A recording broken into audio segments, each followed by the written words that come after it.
She's debating changing her flight to an earlier flight so she can spend the day at the parks and make me jealous. She can come meet me. Yeah. No, you guys are not allowed to have fun while I'm at work. You can't do it. Here's yeah. what you can do. You can go to the Ticket and Transportation Center and just sit and watch the monorail until I get out of work. No, I'm going to talk to Kat like right now. No, I don't like this plan at all. Oh, no. Oh, it's going to be great. I got her email. I got her Facebook. If you're going to enjoy it, it has to be in a total vacuum. No. And I can't know that you're having fun at Disney without me. No, because then I could have said that same rule for you when you went like last month. Yeah, but that's different because it's me. Hi, everybody. Welcome to the Wheel of Disney, the show where we come up with sometimes brilliant but mostly dumb ideas. It's the Wheel of Disney. Hi, everybody. Welcome to Imagineering for Dummies, the series in which we sometimes come up with brilliant ideas but mostly come up with stupid ideas for how to make rides at Disney World. What we do is we use our fancy little Wheel of Disney, which is what I'm going to coin it. That's the new name for it.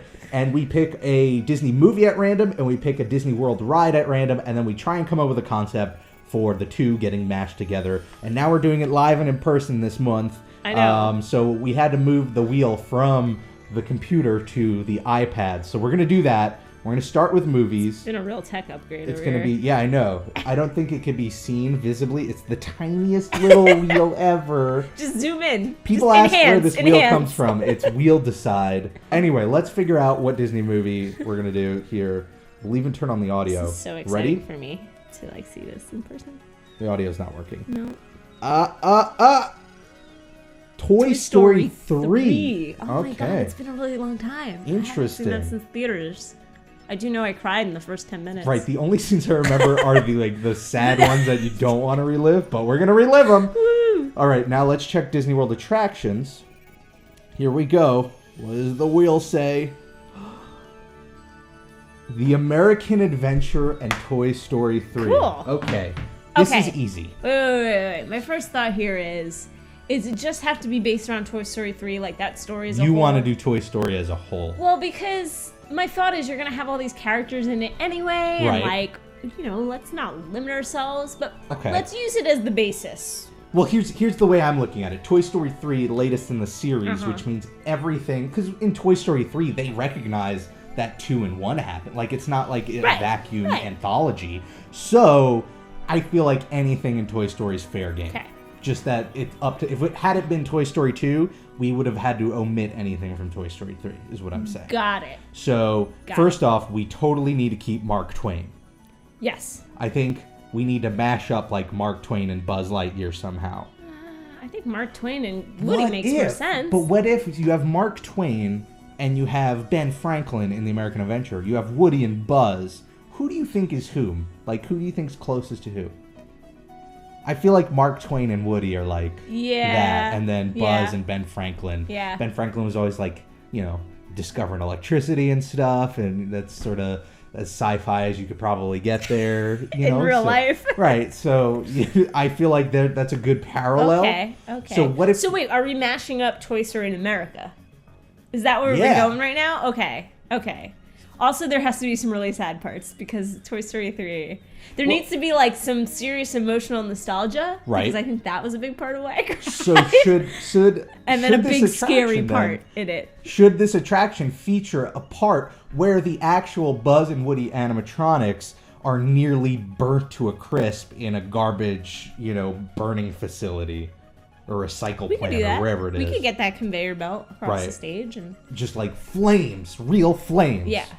And then just what if 75% of this attraction is just watching them slowly try and crawl their way free? And then at the end, it's like this was the struggle of America when trying to so claim its independence. We're still telling the story of America with Toy Story characters. Yes. Okay, so is France the claw coming from above to save them, just in the way that France sort of came to our aid during the Revolution?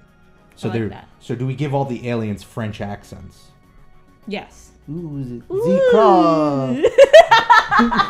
We still want to keep Mark Twain and Ben Franklin. Yes. What if they're just like watching from like the box seat, like Waldorf and Statler in the love Muppet? It. Like they're just commenting, because like Mark Twain is known for being a witty writer, so he's probably got a lot of one-liners out there. Yep. So we just throw them there. Okay, what else can we do? But like, what's leading them up to? Like, what's the story here? How are we? What's the story of America? No. I know the story of America. Well, I mean, what's the story of Toy Story? Combined. Well, the toys clearly live in America. Right. So there you go. You've got that. I'm thinking, let's use this opportunity to change up the story of America. Make it more exciting. Okay. I'm following. Let's just be selective about this. Like, okay, we've all heard the origin story before with the Declaration of Independence and the British rule and the Tea Party. Part. Right. Let's jump ahead and tell the story of America based on toys. The Toy Story of America. And so it'll start with, hey, remember in the Revolution when kids were just pushing hoops with sticks? And like, maybe they're like actual talking toys, like the Toy Stories. Yeah. And so like, you know, Hoopy rolls on. And that's it's like, a little creepy. No, Hoopy, yeah, because Hoopy's got a face, and so you really hope Hoopy just like stops in the right spot. But Hoopy's just like, I'm Hoopy, and you know, kids pushed me down the dirt path. That's what they did for fun. Must have been awful. And you know, then Hoopy rolls off, and then like you move on to the next thing. It's like, this is a doll. You know, kids had one, and that was just the one that they kept for a long time. And toys really were not fun back then. Until the teddy bear came I'm around. a ball in a cup. After Theodore Roosevelt. So there's America there. Yep. But then also the teddy bear means that we get yeah. What's his face? Name? Yeah. The big pink one. What's his face? I That like smells you. like strawberries. Because we used to sell them. Really? Yes, we used to sell the stuffed animal in the Disney store, and it smelled like strawberries. It had a name that sounded to me like what you would name a like detergent. It was like Rondo like or something like. It was like just some sort of name where I'm like, I could see that on a detergent bottle. Wow, we're the worst that we cannot remember the name of this character. This is what happens when you pick at the last second like that. Lotso Huggin', Lotso. See, something O. Get all those stains out of your clothes, but keep the colors fresh with Lotso.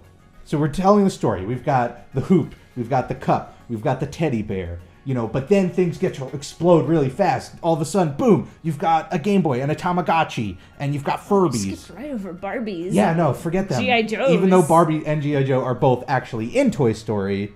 And so forget them. Forget them. This is about new things. That's what this whole series is about. So we've got the Tamagotchis, we've got the Furbies, we've got Mad Max and Polly Pockets, which are going to be actual scale, like full size. Yeah. Which means it's going to be this massive stage, and you're just going to have this tiny little Polly Pocket anime. I love it. And like you just gotta know. Like bring like the opera, just bring those little brass binoculars so you can look.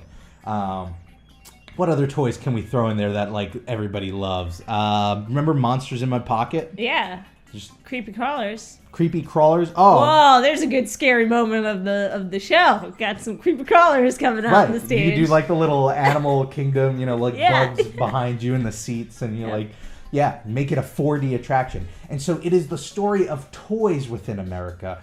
And then we can see, like, do people play with toys today? I feel like kids just play with their iPads, right? That's it?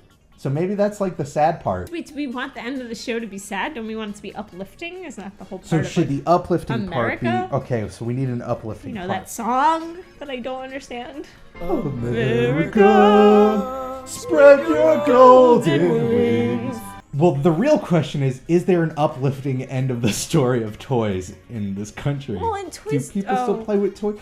Well, Toy Story 3 ended... Wait, didn't it end with him passing it on, which also made me cry? God, all I remember from that movie is just tears. Yeah. So maybe that's what it is. Maybe it's like the whole point of this is trying to get everyone in the audience to realize that they need to find their old toys and pass them along. Take those iPads away. And next step. No, not like, don't send the message. Get literal. You know how at the end of 3D movies you have the bins where they collect the glasses? Drop off your iPad. Bring your toys. And literally, to see it, you have to bring your toys. And then, to get out, you have to leave them. And then those toys get passed on to like some sort of charity or something. That's deep. Yeah. Or just burned up.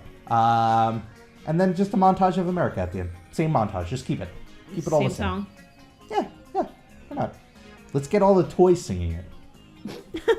Okay. Boom. Perfect. I think we got that one wrapped up. We can put it in a file, send it off to Bob, and I'm sure they're going to work on it, no problem. Hey, look, they put a Frozen ride in Norway. Anything's game at this point. Yep. So, I would love to hear in the comments below, what is your idea for a mashup of the American Adventure and Toy Story 3? Maybe we'll pick the best one in the next episode we do, and we'll talk about it a little bit, or That'd just be cool. show it off. If you want to throw your ideas out there on Twitter, I'm at Rob Plays. Christine? I'm at Ivy Winter YT. If you want more Disney videos, all you have to do is hit the subscribe button. I do 3 a week. Thank you all for watching. Whatever you're doing, make the most of it because it makes it that much better. And I'll see you next time for the next Imagineering for Dummies. Bye, everybody. Bye. This is the weirdest comedy. Imagine if we got the Haunted Mansion in the Haunted Mansion. Wouldn't that have been cool? No, that would suck because the movie sucked, and then we'd have to change Haunted Mansion to suck, and I wouldn't want that. The movie was pretty bad.